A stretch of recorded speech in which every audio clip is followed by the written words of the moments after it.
Alright, let's do this. Welcome, ladies and gentlemen, back to another edition of the Eco Farmer Cigar Deck Talks. We're back on the deck looking for a beautiful storm coming in. Look at this, huh? Oh, that's just going to be classic. Good old storm rolling in. Super excited. I'm hoping it holds out long enough for me to shoot this video, plus one additional one my wife requested that we shoot together. So excited. Good times had by all. So what are we smoking? What are we drinking tonight? A classic is back, ladies and gentlemen. Look at that. Liga Zebra. The League of the Zebra. Barber Pole cigar. It has a closed foot, which is one of my favorite cigars to actually smoke. The ones with the closed foot. And Barber Pole is my next favorite as far as specialty cigars go. Delicious. Always a huge fan of that one. To drink tonight,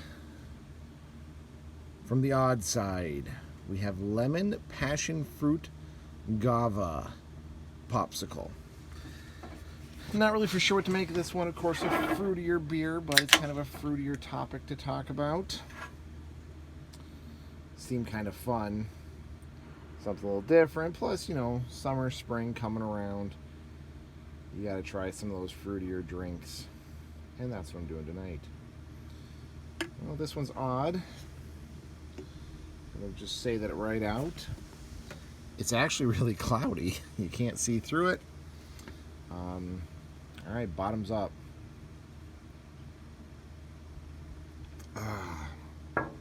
Not great, not bad. Thankfully the lemon's coming through more as a grapefruit taste, which that's what I was kind of expecting with the guava and the passion fruit. But there's a little bit of lemonade in there, so we'll hold out hope for it. Tonight, what are we talking about? Well, I got an email tonight. I believe it was actually yesterday.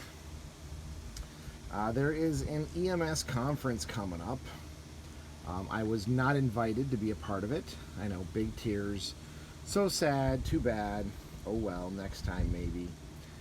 All those other cliche words you tell someone when they get bad news. But this conference will always hold a special part in my heart, because it's where I got my big break. So fast forward, 10 years ago now.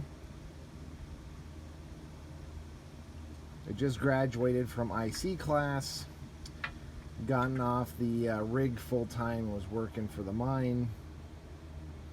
When the company I worked for saw that I now had my instructor's license, asked me if I wanted a bit of a promotion. Believe it or not, I indulged them and said, yeah, I'll definitely take a promotion. It was to transition to a full-time instructor. I do EMS compliance, EMS education, and really get off the road.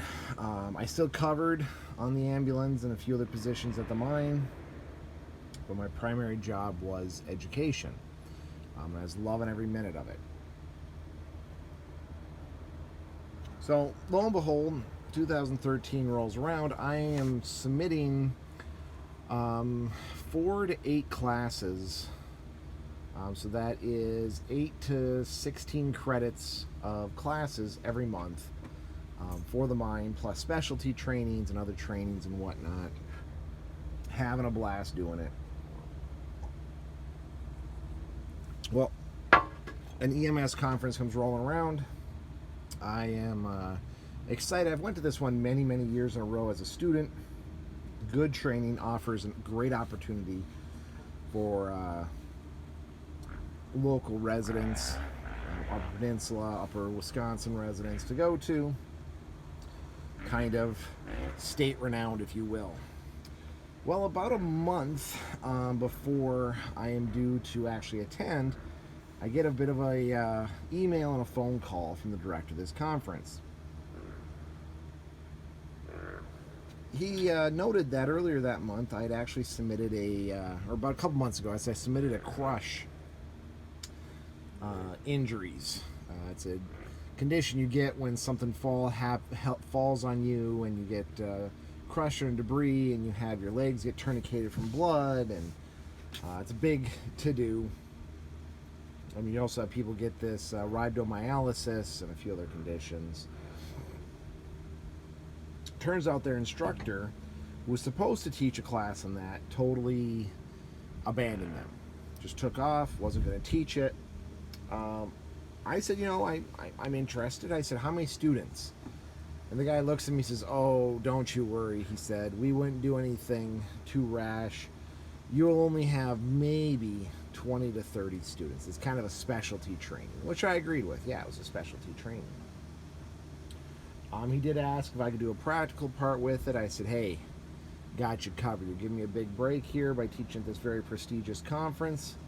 I can definitely teach a practical credit with this also lecture credit.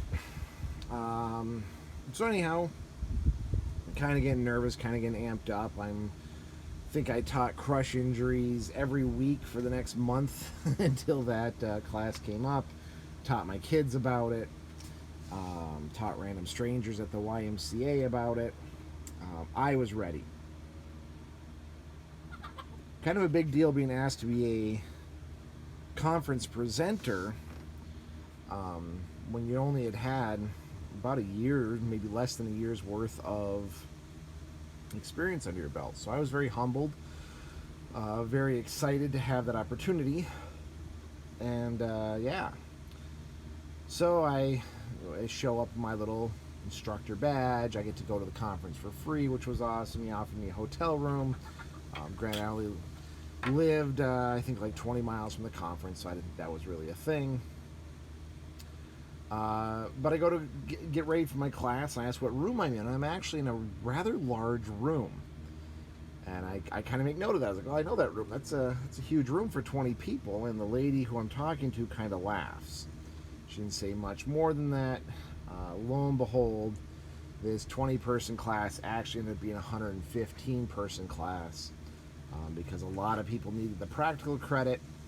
And this topic was one that was highly requested due to increased crush injuries they were having in the region.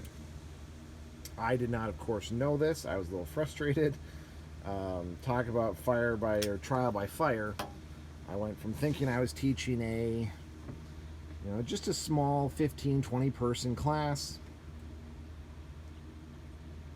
About 5 to 6 times of that showed up. It went off well. I got a lot of good reviews. A lot of people pulled me aside. We traded some business cards. They asked me to kind of come to their facilities and teach. And it actually spurred me on to start my business. I did an EMS education business for a while. I still technically own it. I don't do as much with it anymore. But it really kind of propelled me. And after the evaluations came in, the director of this conference called me up personally and thanked me very much and basically said, hey, get ready, because although you taught a big class this year, next year it's going to be even bigger. So I was shaking in my boots, and sure enough, I ended up teaching, I think, 3 classes, ranging from trauma to medical to a bunch of other stuff. I was able to get him to allow me to teach some kind of off-the-wall classes as long as I taught some of these trauma classes and industrial response classes. Great time, had a lot of fun with it. Since I have kind of backed away from teaching, embraced more the state of Michigan stuff, not surprised I did not get asked to teach this year at conference. Little tears roll down my cheeks since I definitely enjoy teaching that, enjoy doing that, but not surprised. They kind of want the creme de la creme, if you will, for this conference. If you haven't taught in a while, they kind of let you get your sea legs back before you get invited back. So we'll not be teaching this year at that conference. It's kind of okay though, because a lot of it has changed. Different groups are now representing it. They're instructing at it. They're running it. Some of the changes they've actually made at the conference I wholeheartedly disagree with. That's kind of where it lands at. So glad I had the chances I did, the opportunities I did to teach the students I did. Amazing, amazing times. I wouldn't trade them for anything.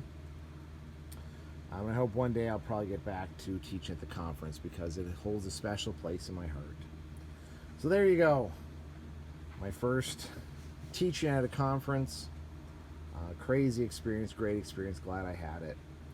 But willing to move on to the next one. And it's just starting to sprinkle. We'll see if it passes over, if it picks up here. I'm going to go enjoy my delicious cigar and my questionable beer. And yeah, hope you guys are having a good one out there. Hope you're staying dry. We'll see you on the next one. So stay safe, everyone. And see you on the next one. Take it easy.